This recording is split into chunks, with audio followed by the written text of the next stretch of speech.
Okay, thank you, Tom, and thank you, Narendra, for inviting me to this excellent conference. So I'm going to talk about nuclear power and what are the caveats, what are the things the intrepid energy policy maker needs to know. If you're a country that hasn't got nuclear power and you're thinking of doing it, what should you know? Or if you've already got nuclear power and you're thinking of vastly expanding to try to solve your problems, is that really a solution? And what is it you need to know? And what is it Donald really needs to know? That's the real question. So I'm going to whiz through this because we don't have much time, but if you want to follow up some of the logic and the numbers, I have written this article here in an engineering journal. If you want a political journal, this is a political journal I wrote an article in, and this is a popular article that you can follow up on. This is my university, in case you haven't heard of it. Those three chaps at the top are three Nobel Prize winners. The guy on the bottom here, Oliphant, he discovered various isotopes that are used in the nuclear industry. So we have a bit of a background there. Okay, so what is the scale of the problem in the world today? The world sucks 15 terawatts of power. So that's 15 terajoules every second goes by. That amount of energy gets used up. So what does that all mean? Well, 13 gigawatts is an example of the power it takes to power the whole of New York, for example. And 1 gigawatt is typically the power of one nuclear station. So if one was to power the whole world hypothetically with nuclear stations, it would take 15,000 nuclear stations to do that. How many has the world got at the moment? Only 400. It's been around for 50 to 60 years, and we've only been able to crank up to 400. Now here's an interesting example of a terawatt. A terawatt is 1,000 times the gigawatt. But the world's photosynthesis, all the plants in the world, the sun energy that it sucks and converts equates to 90 terawatts. That's all the plants in the world. Notice that 90 is a lot bigger than 15, what humans need, okay? So the plant kingdom has already beaten us to the punch with solar power by many fold. Now, before we talk about anything to do with energy or nuclear, it's always important to preface the energy policy with conservation and efficiency. Why is that important? Well, let me give you some quick examples. If we hypothetically imagine there are 1 billion medium-sized domestic dwellings in the world, if the world does that one day, and people want to heat or cool by, say, 3 degrees between the inside and the outside, it works out that if you have insulation, that will save 13 terawatts. So that's already an amount equal to what we already suck, which is 15 terawatts. It's about the same. So it shows you that there's an enormous saving to be made with insulation in the world. And that, I would put to you, is a lot more efficient than building 13,000 nuclear stations, is to actually make the saving in the first place. And our distinguished speaker, Raymond Vickery, said yesterday, he said, think of energy efficiency as a fuel source.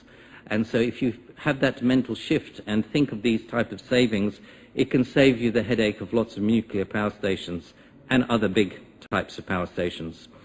Just imagine everyone drives a car for 1 hour a day in the world. So we've got 5 billion people hypothetically all driving a car for 1 hour, medium-sized car. Do the calculations, that works out to 10 terawatts. So that, again, is almost the size of our world energy consumption at present. Now, one of our speakers yesterday talked about share rides and having Google self-automated cars and that sort of thing. So possibly that is a solution for the future. Here's an interesting point about energy efficiency. Consider 10 billion light bulbs in the whole world and consider replacing them each with an LED efficient new light bulb. that would save, if you did that, the total saving would be 50 gigawatts. And we're getting towards there. So that's equivalent to saving the world 50 nuclear power stations. So there are huge, huge savings to be made with efficiency and conservation. Now, is this all pie in the sky? Are we really doing it? Am I just being an idealist here? No. I direct you all to the IEA Energy Efficiency Report 2016. You can download this, and you will see that just the IEA countries alone in 2015, if you add up all their energy savings they've made, it equals the whole power consumption of the whole of Japan. I'm not kidding. Read the report. So there is a lot to be made with energy conservation and energy efficiency, and that can save a lot of nuclear power stations. So there's different types of nuclear advocates. There's the utopian who says, hey, let's just have 15,000 nuclear stations and power the whole world with it. There's the nuclear moderate who might say, let's just have an energy mix. There's a nuclear minimalist who will say, well, we only need a few, not too many, or it gets messy. And there's the anti-nuclear person who believes in only one nuclear power station, which is called the sun. So there's nuclear fission. Now let's look at some of the problems. So let's take America as a quick example, because it's the country with the most nuclear power stations in the world. It's got about 60, and they're closing down at the moment like dominoes. And one of the problems with nuclear stations is if you were to vastly upscale them, there's the question of where do you put them all? And so, you know, take a map of any country of the world. Oh, sorry, my slides are bells. Take a map of any country of the world, ask yourself where you're going to put 100 nuclear power stations, or even 10. It's a difficult problem. So even citing them is tricky. Now, it says, according to the World Nuclear Association, there's only about 200 years of uranium left. If we were to seriously scale up to 15,000 nuclear stations in the world, it would be silly because there'd only be 25 years left of uranium, which wouldn't be worth it. This graph shows you that uranium is a very rare resource, and all the rare metals used in nuclear reactors are about a factor of 1 million less in abundance in the Earth's crust compared to the elements used to collect solar energy, for example. So the moral of the story is that nuclear doesn't really go to a big scale anyway.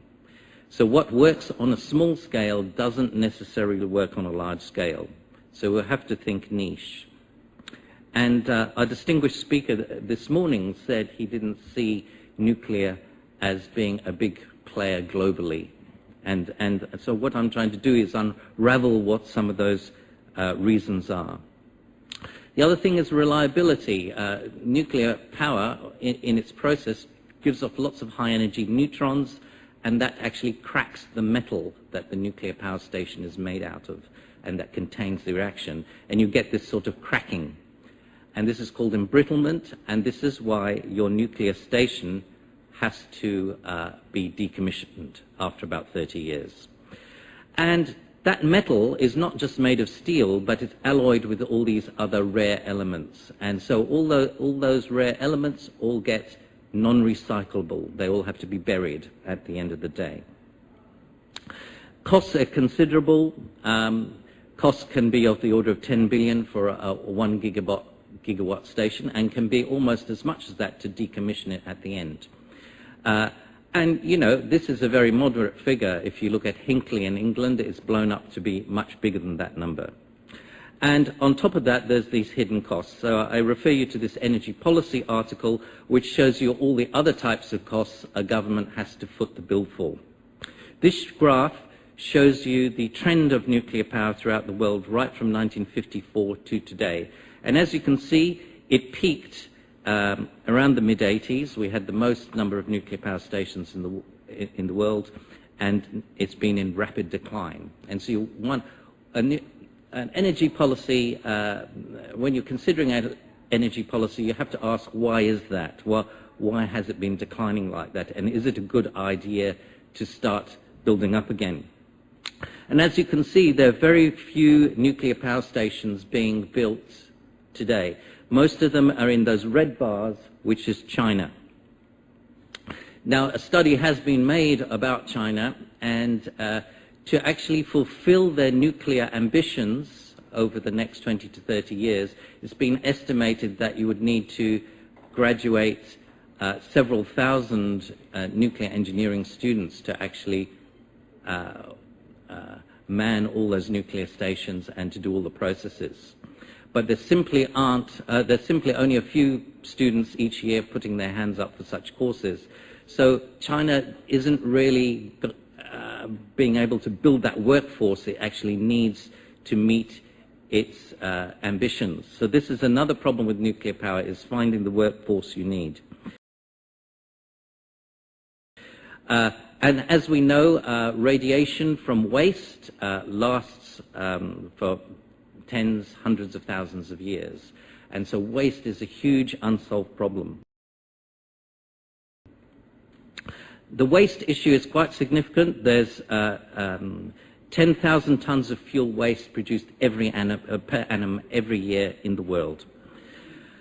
And all that has to be put in what's called dry storage casks, which are these things. Each one of these costs $1 million each to put your waste fuel in, and you have to fill it with helium gas and weld the lid shut. And that process costs $500,000 each. And you leave your waste in here for about 30 to 40 years, and then you have to bury it in a repository. And no one, by the way, has actually done that yet, and we've all heard about the Yucca Mountain disasters in America, and every country in the world that's tried to build a repository, it's always been met by opposition from the public. In France, for example, which is extremely pro-nuclear, there were demonstrations in the streets in the 90s of people demonstrating against the idea of a nuclear repository. So there are very complex social, economic, and technical issues that all intertwine with nuclear power. And so you have to be really aware of all those things when deciding about nuclear policy. And when you take your nuclear fuel out of those big dry casks, it has to go into this repository canister here, and to then go into the, to be buried deep underground. And that costs money. And a lot of policy makers don't really understand the costs involved in doing that. So I direct you to this article here, where estimates up to $96 billion are being made for actually repacking all America's nuclear waste fuel. So it's a lot of money. A bottom line thing, message I want to leave you with is that nuclear waste is a problem because it's got the reverse Midas touch. So we all know the story of King Midas, that he goes around and touches things and turns it into gold. Whereas the problem with nuclear waste is everything you touch with it becomes non-recyclable and becomes waste itself. Why is that an issue? It's because it is not just a nuclear station, but this slide shows you all the processes that are involved in the whole nuclear cycle. You've got all these buildings, all these plants, all these processes. Lots of things come into contact with the nuclear fuel and the waste, and those things eventually become waste. Your billions of dollars worth of robotic repackaging equipment that repackages the fuel into those canisters eventually becomes waste too. And the canisters and the dry casks is all waste. The nuclear power station itself, all this infrastructure becomes waste eventually. So it's a huge thing. And if you were to massively scale up nuclear stations, you've got this huge reverse Midas touch problem on your hands. So consequently, it's a political hot potato. It's not popular with the public. And you leave this legacy of waste for your future generations. One thing nuclear lobbyists say is, but hey, we really need this nuclear power because it solves the intermittency problem. It gives us baseload 24/7 power. But the problem is, okay, so here's an example of a nuclear power station, 1 gigawatts. It doesn't stay on all the time. You have to turn it off for 2 weeks when you do a fuel rod change or do a little repair, and then turn it on again. So that's why we've got these little dips.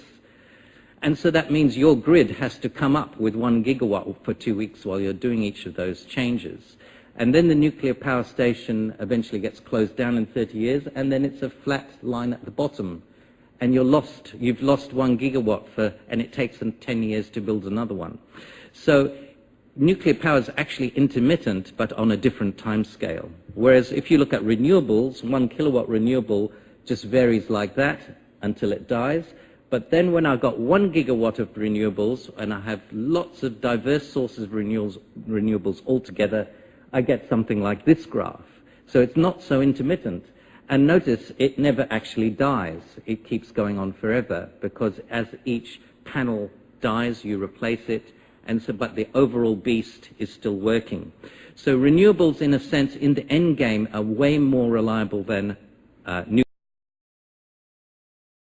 And the way I like to say this is that renewables are robust and resilient, like ants. They work in cooperation, whereas nuclear is like this big dinosaur. It's big, it's strong, it's powerful, but once you knock it out, it's gone. So should India expand renewable? Well, if you look at all the commentary about India, and I direct you to this very nice article here, and this was mentioned in one of yesterday's talks, is that a vision that is seen for India are these DC microgrids. And so if we're going down the microgrid direction, of course it doesn't make sense to have big baseload nuclear when you're talking simple DC microgrids. How would a renewable in India look? Is it in fact possible? Stanford University have done a study of this, and this is their projection for India. So I direct you to that. India is it has built the world's largest solar power plant, and the Honourable Minister in yesterday's talk, if you look at the media reports, he has announced in the media recently that India has produced 9 gigawatts of solar power. 9 gigawatts, that's quite significant. To do that in nuclear power would have taken much longer and be more expensive. I'm finishing up. So here are the final caveats.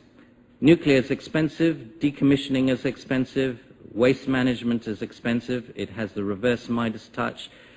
There's economic lock-in when you have nuclear power because you're locked into all that stuff, and that creates what's called an opportunity cost, which means it locks you out of the opportunity of doing better things you could have done with renewables and other stuff. And there's politics involved, so there's low societal acceptance. So this is my final slide to finish. This is what every politician needs to know. This is the bottom line, is that when you've got any exhaustible resource, it's like this curve with a hump at the bottom. But renewables is this curve that just goes flat. Because the sun is still there all the time, it doesn't go away. Thank you very much.